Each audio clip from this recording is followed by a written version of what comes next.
সুপ্রিয় পঞ্চম শ্রেণীর শিক্ষার্থীরা, আশা করছি তোমরা সবাই ভালো রয়েছো। তোমাদের বার্ষিক পরীক্ষার বিষয় বিজ্ঞান নিয়ে আলোচনা করছি। তোমাদের বিজ্ঞান পরীক্ষা অনুষ্ঠিত হবে তোমাদের 100 নম্বরের। তোমাদের সময় দেওয়া থাকবে 2 ঘন্টা 30 মিনিট। তোমাদের 1 নম্বর দেওয়া থাকবে বহু নির্বাচনী প্রশ্ন 10টি। এই 10টি প্রশ্নের উত্তর লিখতে পারলে তোমরা 10 নম্বর পাবে। এরপর এখানে লেখা আছে কিভাবে 10টি উত্তর করতে হবে। যোগ্যতা ভিত্তিক প্রশ্ন করতে হবে, জ্ঞান থেকে 3টি, অনুধাবন থেকে 3টি, প্রয়োগমূলক 4টি প্রশ্ন করতে হবে। অর্থাৎ 4, 3, 3 মোট 10টি প্রশ্ন করলে তোমরা 10 নম্বর পাবে। এরপর তোমাদের 2 নম্বর থাকবে শূন্যস্থান পূরণ 5টি, একটির জন্য 2 নম্বর করে তোমরা 5 দুগুণে 10 নম্বর পাবে। এরপর তোমাদের 3 নম্বরে শুদ্ধ অশুদ্ধ নির্ণয় আসবে, যে কোনো 5টি আসবে। এখান থেকে যদি তোমরা 5টি উত্তর লিখতে পারো তাহলে তোমরা 5 দুগুণে এখানেও 10 নম্বর পেয়ে যাবে। এরপর তোমাদের 4 নম্বরে থাকবে বাম পাশের বাক্যাংশের সঙ্গে ডান পাশের সঠিক বাক্যাংশের মিলকরণ 4টি। এই 4টি দেখো এখানে লেখা আছে ডান পাশে 2টি অতিরিক্ত বাক্যাংশ রাখতে হবে এবং প্রশ্ন তৈরির ক্ষেত্রে অনুধাবন স্তরের উপর বিশেষ গুরুত্ব দিতে হবে।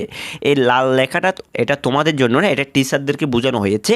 তোমরা এটাই মাথা রাখবে, তোমাদের বাম পাশের বাক্যাংশের সঙ্গে ডান পাশের সঠিক উত্তর বাম পাশে মিলকরণ মানে হচ্ছে বাম পাশ ডান পাশ।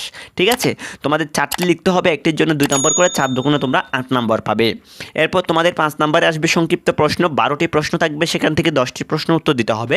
একটির জন্য 3 নম্বর করে, তোমরা 3 10 30 নম্বর পাবে।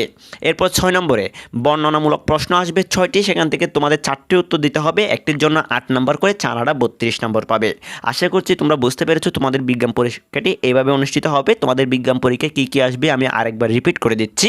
তোমাদের 1 নম্বরে থাকবে বহু নির্বাচনী প্রশ্ন 10টি, 2 নম্বরে থাকবে শূন্যস্থান পূরণ 5টি, 3 নম্বরে থাকবে শুদ্ধ অশুদ্ধ নির্ণয় 5টি, 4 নম্বর থাকবে বাম পাশ ডান পাশ 4টি, 5 নম্বরে থাকবে সংক্ষিপ্ত প্রশ্ন 12টি থাকবে, 10টি উত্তর দিতে হবে, 6 নম্বর থাকবে বর্ণনামূলক প্রশ্ন 6টি থাকবে, 4টি উত্তর দিতে হবে। সুপ্রিয় শিক্ষার্থীরা, আশা করছি তোমরা ভিডিওটি সম্পূর্ণ দেখেছো এবং সম্পূর্ণ বুঝতে পেরেছো। সুপ্রিয় শিক্ষার্থীরা, তোমরা সবাই ভালো থাকবে, সুস্থ থাকবে এবং তোমাদের প্রত্যেকটি অধ্যায়ের যদি প্রত্যেকটা বিষয়ে যদি সাজেশন লাগে তাহলে আমাদের চ্যানেলটি সাবস্ক্রাইব করে রাখতে পারো এবং পাশে থাকা বেল আইকনটি অন করে রাখতে পারো, যাতে আমি ভিডিও দেওয়ার সাথে সাথে তোমাদের কাছে নোটিফিকেশন পৌঁছে যায়। সবাই ভালো থাকবে, সুস্থ থাকবে, সবাইকে টাটা।